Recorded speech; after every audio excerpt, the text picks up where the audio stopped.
right now, there is an aspiring teacher who is working on a 60-page paper based on some age-old education theory developed by some dead education professor, wondering to herself what this task that she's engaging in has to do with what she wants to do with her life, which is be an educator, change lives, and spark magic.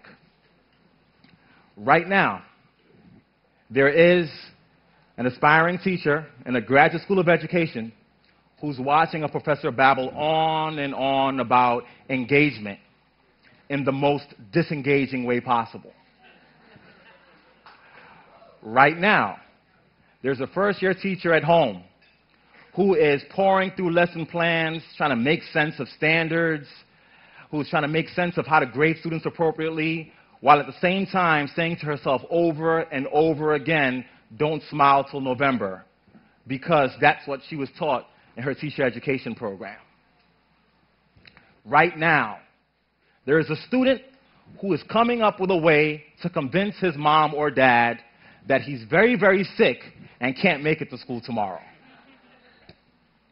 On the other hand, right now, there are amazing educators that are sharing information that's shared in such a beautiful way that the students are sitting at the edge of their seats just waiting for a bead of sweat to drop off the face of this person so they can soak up all that knowledge.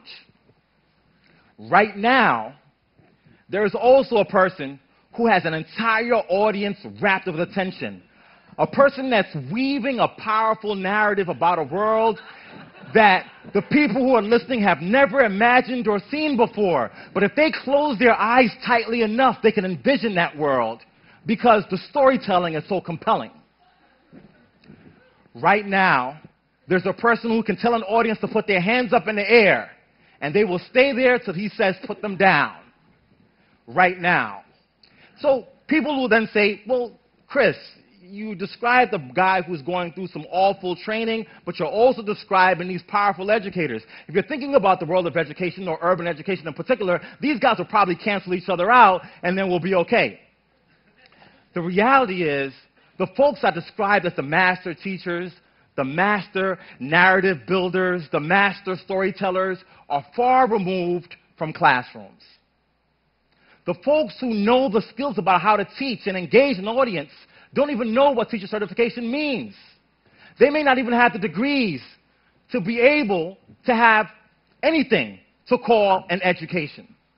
And that, to me, is sad.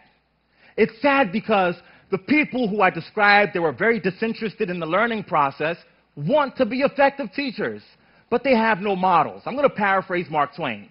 Mark Twain says that proper preparation, or teaching, is so powerful that it can turn bad morals to good. It can turn awful practices into powerful ones. It can change men and transform them into angels. The folks who I described earlier got proper preparation in teaching, not in any college or university, but by virtue of just being in the same spaces of those who engage. Guess where those places are? Barbershops, rap concerts, and most importantly, in the black church. And I've been framing this idea called Pentecostal pedagogy. Who here has been to a black church?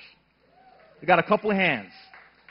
To go to a black church, that preacher starts off and he realizes that he has to engage the audience.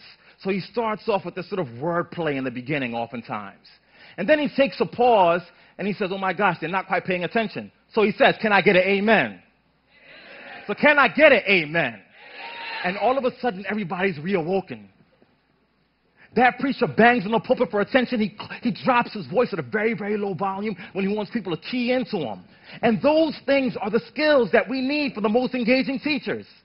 So why does teacher education only give you theory and tell you about standards and tell you about all these things that have nothing to do with the basic skills, that magic that you need to engage an audience, to engage a student?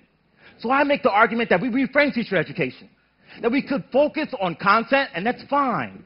And we can focus on theories, and that's fine. But content and theories with the absence of the magic of teaching and learning means nothing. Now, people oftentimes say, well, magic is just magic. You know, there are teachers who, despite all their challenges, who had those skills, get into those schools, and they're able to engage an audience. And the administrator walks by and says, wow, he's so good. I wish all my teachers could be that good. And when they try to describe what that is, they just say he has that magic. But I'm here to tell you that magic can be taught. Magic can be taught. Magic can be taught. Now, how do you teach it? You teach it by allowing people to go into those spaces where the magic is happening. If you want to be an aspiring teacher in urban education, you got to leave the confines of that university and go into the hood.